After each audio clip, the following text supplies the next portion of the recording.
So speaking on the demographic and the amount of people voting, and we know that it's the youth, we cannot say from the amount of voters registered, we can conclude that there are competent voters within that. Right. Because we come back to the point of peer pressured voting, peer pressured registration. Now we want to know what is going on, the little things. What is who's saying? What is happening here? What is this party talking about? What is this candidate saying? And then it's also increasing because we also want to hear the bad things about them. Before I Clap back. before it looks like we just want to see the good part. Right. We as viewers, I mean, come on. Somewhere there, we always want to hear the little gossip about it, that, this candidate did this candidate's manifesto looks like this, So I would say Mark Zuckerberg. So every time media tends to focus more on the bigger political parties instead of smaller ones, the smaller ones end up being marginalized.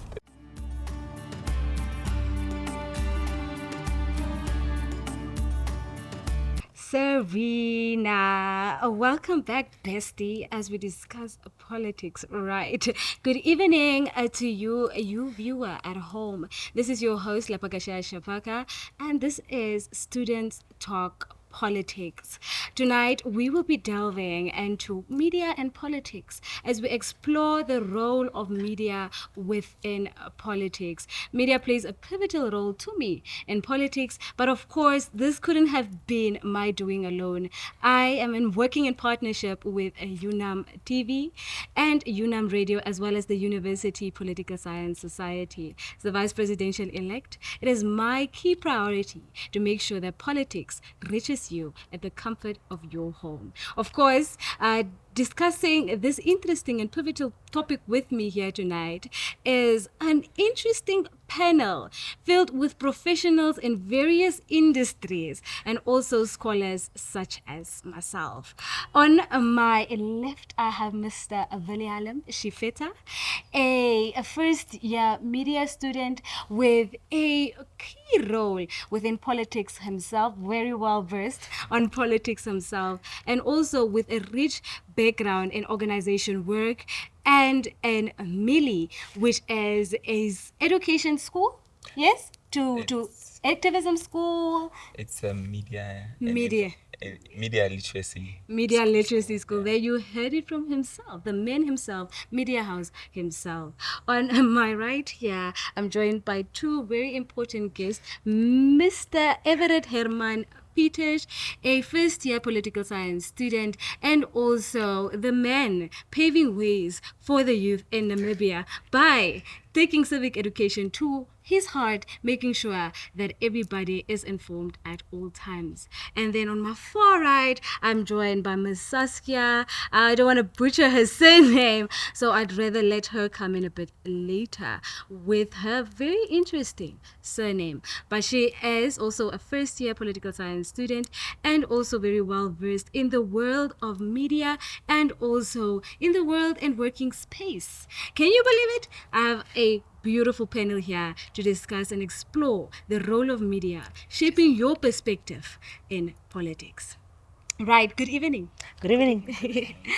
Right, I've prepared interesting questions here for you guys today. Are we ready? Oh. I think the viewer at home is ready. You know what I always say? I say get that black pen ready, because when you're going to write the nuggets for life, you better write it in black pen. Mr. Valialam, I'll start with you. As a media student, I know that you are very well versed. I recently saw your face within the campaigns that were happening on campus with SRC elections. You are not only a campaign manager, but I think you are also a man that leads by example. Right? Yeah. So my question for you then today would be, how does media shape public opinion during election process, both nationally and also on our campuses? Okay. Firstly, let me start off with good evening, everyone. Good evening. And to the viewers. When I was thinking about this today, I was just like, how do I explain to people that this is something that we come across every day online, on our social media platforms, but some of us we tend to be blind to it. So in terms of how media shapes Public opinion. public opinion in terms of now elections, it has to do with let's say agenda setting. Let's say per se we have different media houses. We have NMH, Namibia, that is now known as Namibia Media Holdings. The Namibian is public what is this newspaper media house, right? And then with NMH, it's a privately owned media house. So in terms of I want to explain it in terms of agenda setting now. So let's say per se a political party wants their story aired. So they do it in the sense that they want to portray themselves in a certain in a good image per se every time. So they would obviously go to the media house and tell them, oh, this is the story I want aired. We'll be having an event where and when. Can you please come and cover it? And obviously they would obviously want all the nice parts to be covered. They Right. wouldn't want anyone to think that, oh, this political party is a bad political party per se. Yeah. So looking at it, it's like they want to I don't want to sound redundant, Yes. but basically it's like they make sure to portray it in a good image. And also every time media tends to focus more on the bigger political parties instead of smaller ones. The smaller ones end up being marginalized. Like, can you say marginalized? Yeah. Yeah, they tend to be Disenfranchised. they tend to be sidelined because they are a bit upcoming and they don't feel like they have that much influence on people, you see. What else can I add in terms of that? Other than that, many people are some political parties in terms of now getting themselves out there. They tend to make themselves look good. People look at the information they receive on social media every day. Let's say per se let me just bring it back to the campaigning of what is this, the student elections, right? It when we are campaigning, we're in that room when you're campaigning for let's say the candidate I was for, it was like a thing of every time we had to add something on social media so that they could see the people the person's face. And for the public, it came in like, oh, whoever I saw first on our social media platforms is the person that I'm going to vote for. So media plays a very important role in getting votes, getting the public to like you as well in terms of elections now. I think that sums it up perfectly. If you want to get my vote, make sure you're visible on social media. Yes. Mr. Everett Herman Peters, I think I'm ready for you now. How has the rise of social media platforms changed the dynamic of election campaigns? Right now, we don't have door-to-door campaigning anymore as much. We now go vote for me on social media. I'm a Nikki, Serena, TikTok sounds. So how do you think then the rise of more social media apps have then shaped or changed the dynamics of election campaigns? Quite an interesting question. And I would first of all, before I get into I don't want to say the limelight of social media campaigning, I would want to touch on and piggyback off of what my associate, Mr. Shefeta said. So the rise of endorsement politics and micro-targeted and analytic campaigning has led to what we would call propaganda, or I don't want to call it the propaganda, when we go back to the USSR and the International Research Agency, and how we only portray what we want to see. So coming back to that question and what I just said right now, is that the rise of social media platforms creates a wider span on how a person can be indoctrinated. It creates greater platforms where an indoctrinator, I would call them, a machine, can come and touch the hands of every single individual without necessarily doing it. So it comes back to not only micro campaigns from SRC to bigger elections like party elections, but it's very important to understand that the rise of places like Facebook, apps like Facebook, Instagram, Twitter, even what's it called? The what's it called? The professional one, LinkedIn. So we look at platforms like that where we want to sell ourselves and we don't necessarily get the true picture of our candidates. Social media platforms kind of influence how the voter engages with their candidates and how candidates spread and communicate their messages to the electorate. Yes. But continuing, it's very important to touch. We can also look at how social media or the rise of social media platforms have kind of amplified grassroots mobilization. And I think this is the biggest and greatest part of how social media plays, or the role that social media plays in today, is that, Krista, you can't go door to door as a campaign manager of somebody and go to every region with every house, to every house. It's kind of impossible. But social media has created a platform where you can touch the individuals in the north, south, east, and west by housing yourself in the coastal town, or in a coastal town, or in the capital city. So those are the kind of dynamics we need to look into. But the conversation of whether or not it brought more goods than bads or bads more than good, it can be another conversation we can have. But it changed how electoral processes. Definitely. Yeah. Thank you so much, Mr. Everett Pemon Peters. I think that summed up that point, that social media and the rise of social media apps has definitely made campaigning much more efficient and has improved the efficacy of such an important process in democratic elections in a representative democracy such as Namibia. Ms. Saskia, good evening. You are dressed in black, the formal color. Clearly. My question to you would be, what role can media play in increasing youth participation in elections? Well, Shapaka, since you always say Saskia, it's the Oliveira, please. Yeah.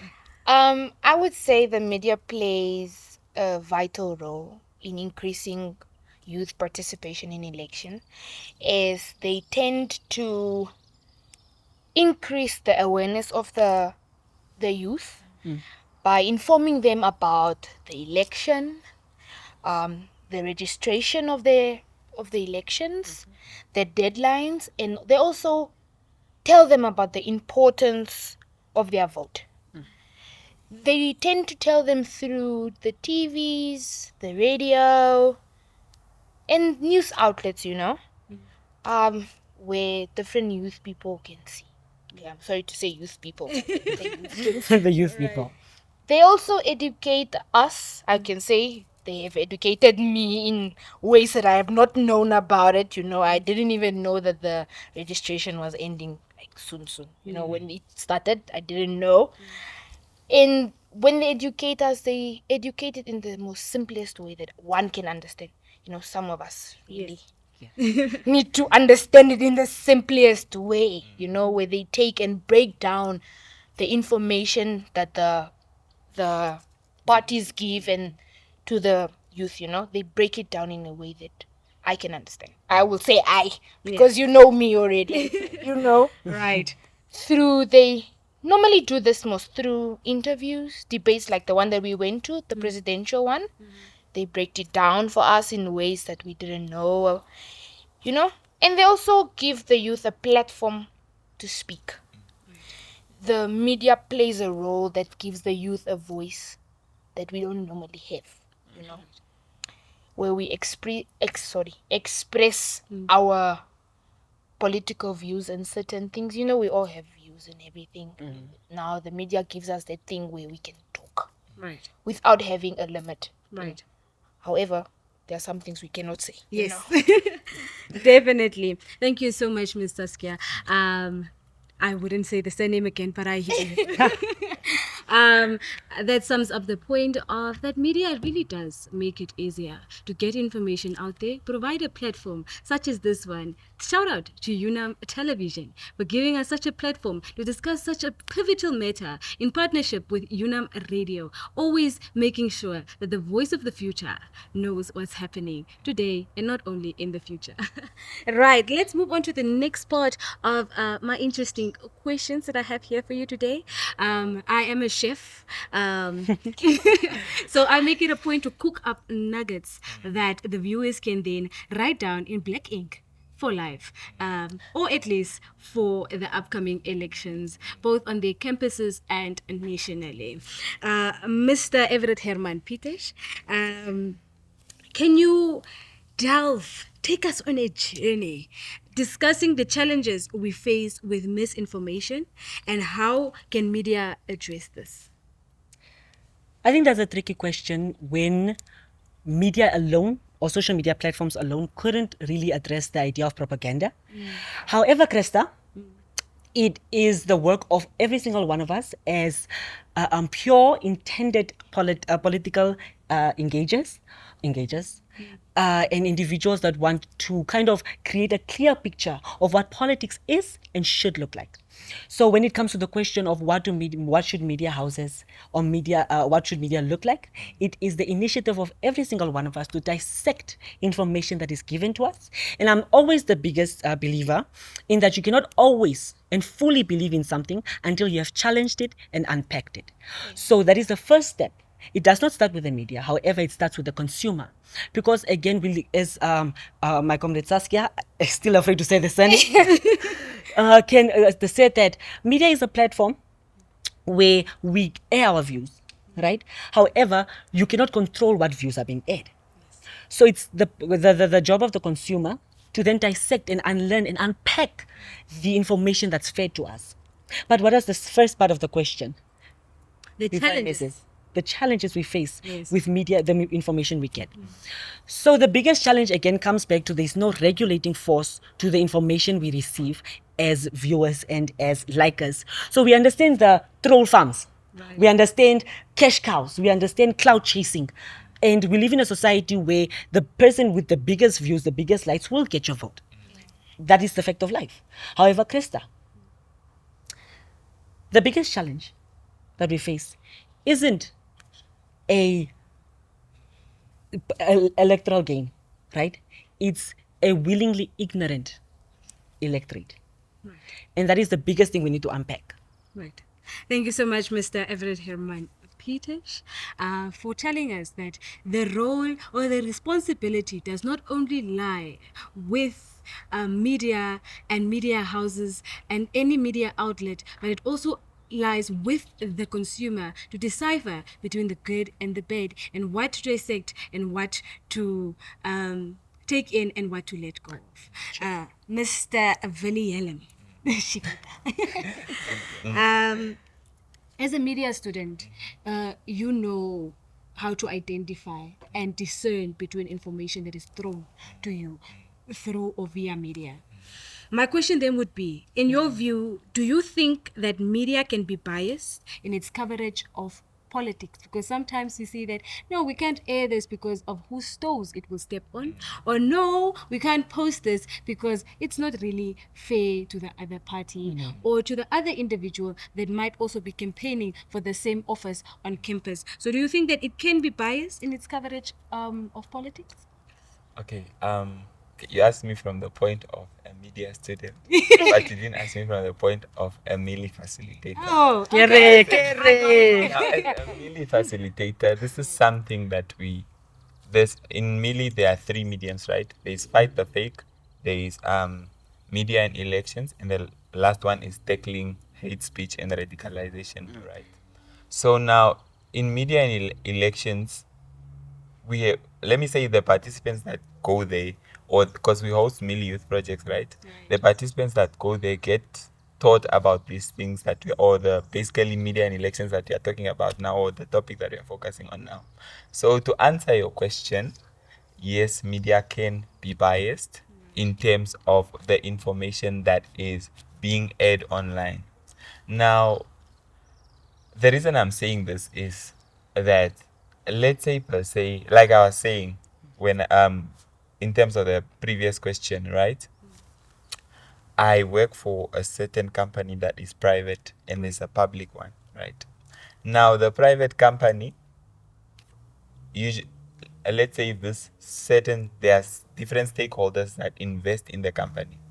And then there's a sudden outburst in society about a certain article that was written about one of the stakeholders. However, this specific private company can't publish this because it will they will obviously lose that the funding, and it will also tarnish the person's or the stakeholder, the sponsor's reputation. So it can really be biased in terms of that. But I've seen with if we compare private to public, especially let's say now New Era and the Namibian, I feel like the Namibian is more. They really don't care who's those they are stepping on. They will write the article. Don't you remember the recent article of is it not to center it around any political party, but Ms. Sophia was like, the Namibian is not my bestie, right? So I believe that in terms of now media, they can really be biased if it involves someone that is very prominent and can also, tear down the is it media house they are working under. So okay, but not to I talk too much, so I don't wanna get into a lot of things, but I'll just say that yes, it can be biased, and considering the things that are being portrayed out there, especially if they are to ruin someone's reputation, then it can really be biased. Right. If you've just missed it, and if you just took a nap during this insightful video, we are at point number 46. Just pulling your leg. That sums up the conversation around the fact that media can make or break you, and that media can be filled with biases. It is up to you, the viewer, to have a discerning spirit. If you can't, ask for it in prayer and discern between the good and the bad of media. Understand that when they are breaking down your bestie, or when they are making your bestie to seem like it's something that it's not. One thing that we always try to get students is to get talking about politics, because this is not only a course offered at university, but this is a course that makes sure that we are prepared for society. We live in a society where politics governs everything that we do. And even if you don't vote, you remember that the choices of others will affect you. So, you remember that time when you were telling your bestie, I will delete your number if you don't get a voter's card? I am coming for you tonight. We experience so many threats on social media. I'll delete your number. I will unfollow you. I will cancel you. But one thing that we did not tackle was the importance of this without highlighting the benefits. Ms. Saskia, I then come to you, having aired this mouthpiece, 2 cents to the viewer. So my question then would be, do you believe that media has done enough to educate first-time voters about civic education? Well, as a first-time voter, I could say, to some extent, they have, but to also some extent, they have not really, to my satisfactory, Some media outlets make an effort to educate us as first-time voters, but they are not. It's not often comprehended or spread spread out, And campaigns like the voters' guides, interviews with the candidates, and how to vote, tutorials, they do exist. However, they don't often reach us. They only reach a certain group, but not everybody. Right. And one can say there are, in some cases, often the media coverage is biased towards certain political parties and ideologies, which might discourage me as a young youth voter. And it needs more balance and inclusiveness, which is very rare to find, but it is there, and I'm glad it's there. One can say. Right. Thank you so much. That then sums up another point that says that, yes, civic education was within the media, but it unfortunately did not cater for everything and every point that it needed to for the young first-time voter.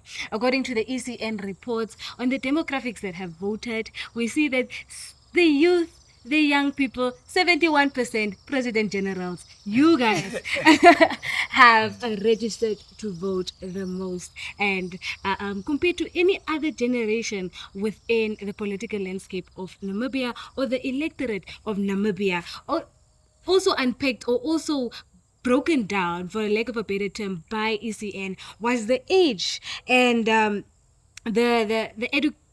age of the voters that voted and showing that the voters between the ages of 18 and 25 are then the highest. Another thing that comes into play when it comes to making informed choices is education and your socio-economic status within society. This is something that I wanted to talk about. How do voter demographics such as this, the educated, the young, and also the rich or the poor, shape media consumption patterns during election? And do you think it is an important factor in making sure that manifestos gets out to these demographics that then have registered the most vote? I'm going to start with you, Mr. Everett Herman Peters.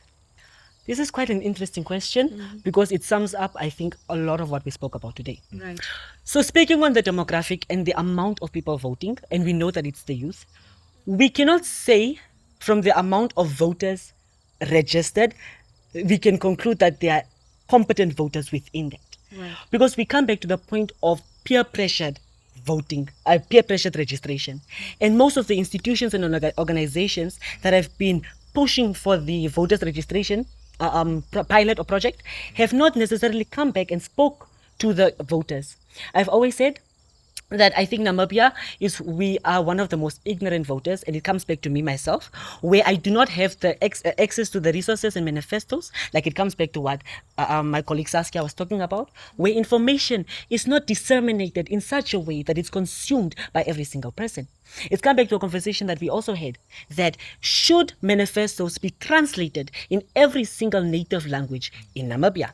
That does not exist with every political party. However, these are the topics that in conversations we are supposed to have. So do the demographics shape political outcomes and manifestos? To some extent, because manifestos do speak to some part of the struggle of the youth. However, we can only have that conversation when it's the youth piling and speaking about these manifestos.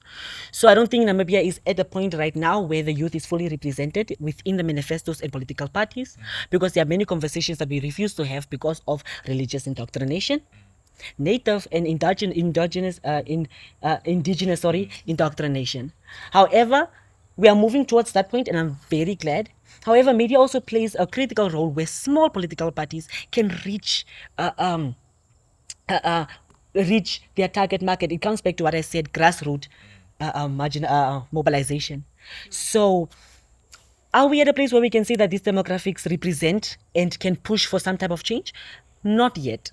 However, the system is moving to where we think that conversation can exist, but not in the near 5 years. Right. Ms. Saskia, I think I do agree with what Mr. Everett Herman Peter said, which is that we are not there yet to at a point where we can fully say that the demographics have been represented. However, I want to ask the media, coming to the media consumption part of the question, do you think that the views go up for the YouTube videos? Do you think the views go down when they talk about politics such as this? Or do you think that nothing really happens for media? Or do you think that they do consume a lot of media, not only because a lot of elections and politics is posted on media, but also because this time around, vote for me, I'm a Nikki. All that is a Ice TikTok poison sound, right, becomes a trend. I would say, as a TikTok viewer who views politics more on TikTok than in my books, Right. I would say it has increased Right. because now it's often, you see it more. It's not anymore a hidden thing, and everyone has become interested in what everyone wants to say about politics. You know, Right. the youth these days were becoming aware. We're not blindsided anymore like we were before. Now we want to know what is going on, the little things. What is who's saying? What is happening here? What is this party talking about? What is this candidate saying? And then it's also increasing because we also want to hear the bad things about them. Before I Clap back. before it looks like we just want to see the good part. Right. We as viewers, I mean, come on. Somewhere there, we always want to hear the little gossip about it, that, this candidate did this candidate's manifesto looks like this.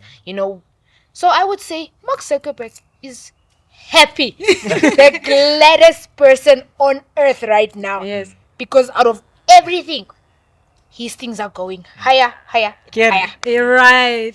Thank you so much, Ms. Saskia. Mr. Villialem. Shifeta, I come back to you. You have been part and parcel of a campaign team. You were at the front line of dancing. And you made sure that the youth were engaged, or the populace, the student populace that you were speaking to were engaged. And many are following in your example. So do you think then, speaking towards this demographics is of essence, and understanding who your target audience is of importance? In terms of campaigning now, Right. it's like I don't think you don't really necessarily need to have a target audience, Right. because you want everyone. You need every vote that is coming. So when you are campaigning, you don't really care about Right. a certain target audience. You want everyone to vote for you, whether it's the humanities students, whether it's the law students, whether it's the political science students.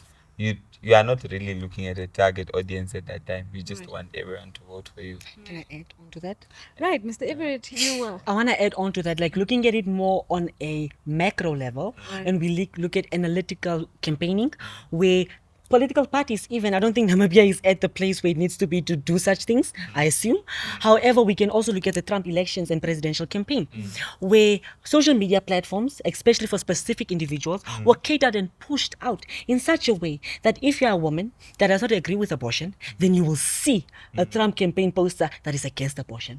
If you are a straight person that is against homosexuality, you will see posters that is against that. So you feed into what this person mostly searches. And this can be exemplified if search scholarships 2-3 days on your Google browser, come back to Instagram and see whether 1 or 2 stories will not come up of a scholarship or a woman talking about you can go and study here for free or there are job opportunities here. So these are the type of campaigns that are done to micro target the interest of individuals and kind of spread propaganda and interest to stimulate some type of voting pursuit of voting eagerness. So those are the type of conversations but I also agree with my colleague that in as much as you tell a law student that we will focus on more opportunities and internship opportunities for you, you still need to come back to this person, every single individual, and say that your needs are catered for. Right. Thank you so much. Sorry. Oh, But sorry. wow, the chat No. is cooking. No, the thing is, I just love to add on to what he's saying. I love the fact that, especially, I think with the previous question you asked Miss Saskia, right? Is it Saskia? Yes. Saskia? Okay, but the surname, it really has to do with, there are 3 things when you are doing the Millie workshop or Millie youth project. There are 3 things that you learn. There's algorithm, there's a filter bubble, and there's an echo chamber. Now with algorithm, it's an AI-like pattern that pushes everything to you, right? Everything. It doesn't matter whether it's political, whether it's sports, whether it's what. Everything is pushed towards your feed, right? And then with is it filter bubble? Yeah. Filter bubble. This is basically like you're saying. Suddenly, 2 days ago, you're searching about a scholarship, and then suddenly now you are just seeing videos. You're Scholarship just videos. seeing videos. That has to do with your search history and what you have searched for in the past. Even if you are trying to get over something that you're struggling with, suddenly 10 years later it pops up back on your feed again because it's still in your search history. Right. Now, what I'm trying to echo chamber. Let me just Touch on it. Yeah, echo chamber has to do with the things you you like, whatever you interact with the most, it's whatever you'd be trapped in. It's like a whole prison. You are just, it's everything that you like. So if, let's say, if you just like politics, then you just see politics on your page. But what I'm trying to say is, with all these things that algorithm, filter bubble, at the Echo chamber. at the end of the day, somehow the algorithm makes sure that you receive something on politics, And what you engage in. yeah, and what you're engaging on. And with the echo chamber, let's say, like you're saying, talking about, let's say, homosexuality, LGBTQ plus, obviously they'll make sure. Kamala was talking about an LGBTQ speech this last week, let's say, per se, obviously to show up on your in your echo chamber, because you Consume. for that, you consume that. So that's why I was saying it doesn't really have a target audience, because at the end of the day, whatever these people are promising, it will be pushed to the viewers, no matter where you are, or no matter what demographic you are from. Whether you are poor, rich, you will see it. You will see something different from the people's manifestos, because they always touch on the Little things. little parts of the world. Around the whole conversation, yes. Exactly. Right. There you have it, ladies and gentlemen. If you don't want it on your algorithm, clear it from your search history. Karen. I'm just joking. But if you have any views, any thoughts and opinions that you want to add onto this, please do find the comment section just below this video and comment your thoughts. Share your opinion with me. I will be watching and listening, and I'll make sure to mention it whenever and wherever I can. Of course, ladies and gentlemen, as much as we would have loved to delve into a myriad of conversations around media and politics, we have come to the end. But I have one more surprise question for my panel here today that I know that each and every one of you are asking at home. My question then would be is, how important do you think, each of you, media literacy is for voters in today's media and political landscape? Mr. William Shifeta, I start with you. All right. Speaking from the perspective of a Millie facilitator, it's very, very important. You need to be literate. You need to be able to differentiate or discern between what social media is giving you. Being literate in media, being able to discern whether this image is fake, this image is real, the information that I got today, is it really credible to believe in, is very, very crucial, that you really are able to discern whether this is right or wrong. Right. Yeah. Thank you so much, Mr. William Shifeta. Mr. Everett Henry Peters, your thoughts? If one, 2, or 3 people say the same thing to you, what will you say? It's the truth. Right. So media has become a platform where we engage and talk about certain conversations as a collective, right? However, it comes back to the point that Mr. Shifeta had. It's our point to understand that media is as fragile as language, is as fragile as spoken word. I can say something to you, broken telephone as a child. I say something to you, from you to him, from him to anybody else in the room right now, Right. would then create some type of misinformation and disinformation in that political, not even political conversation, but in any conversation we have as the youth. Right. So media inherently is sensitive to influence, but the role it plays can only be effective if we have the capability to decipher and unpack and unlearn every single piece of information we receive. Being a willingly ignorant individual wouldn't help any of us, and to some extent, we all can agree that we are somewhat ignorant, and it is our responsibility thereof to come back and learn and unpack when having discussions like this, Right. when disagreements can occur. Right. Ms. Saskia, your thoughts? Like William said, Right. it plays a vital role, you know, because it helps you understand between the real and the fake. Right.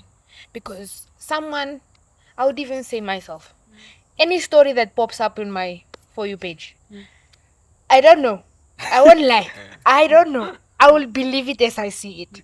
She knows. Because She knows. I know she knows. Right. I'll believe it as I see it. Because I don't have that literacy of it. Right. But it plays a vital role because it helps with your ignorance, because it removes the ignorance that you have Right. towards it. Because now, if even a certain story can come up now that you have created your own party, I would believe it because I saw it on social media. I saw it on TikTok. TikTok Yee, does not lie. TikTok Right. doesn't lie. Sorry, just to add on, in Mili there's an acronym that I feel like everyone should know. It's called ACRA. Now, that acronym is what, if you are an online person or you are always online, just not us that are always online, but everyone that is online, use this acronym to always decipher whether the information you are receiving is real. First, you do what? ACRA, A stands for analyze, you access, you create, reflect, and then you can act. Very true. Well, there you have it. What an interesting panel that I had here today. It's important to know what is the difference between real and fake. So you need to know what the difference is between the two of those very important components within a society. I do urge you to please comment, share your views, share your thoughts, share with a friend, your dearest that needs to hear from us today. Of course, we also celebrate because we are currently shooting this on the International Day of the Girl Child. So our message here tonight would be that you are doing amazing and we are celebrating all the efforts of girls around and wherever you are from. In a month such as this, let's paint this month pink in celebration of breast cancer awareness. Of course, this was Lapakashia Shapaka, your host for Students Talk Politics here at UNAM Television in partnership with UNAM Radio and the university's Political Science Society. I again want to remind you that these are not the views and the thoughts shared here, as well as the opinions shared here, are not the views of any of the stakeholders, making sure that we bring information and civic education to your screens. But instead, this was just an activity to make sure that you are informed. Stay woke, stay a blessing. But for me, for now, it's a goodbye, a tata, see you again.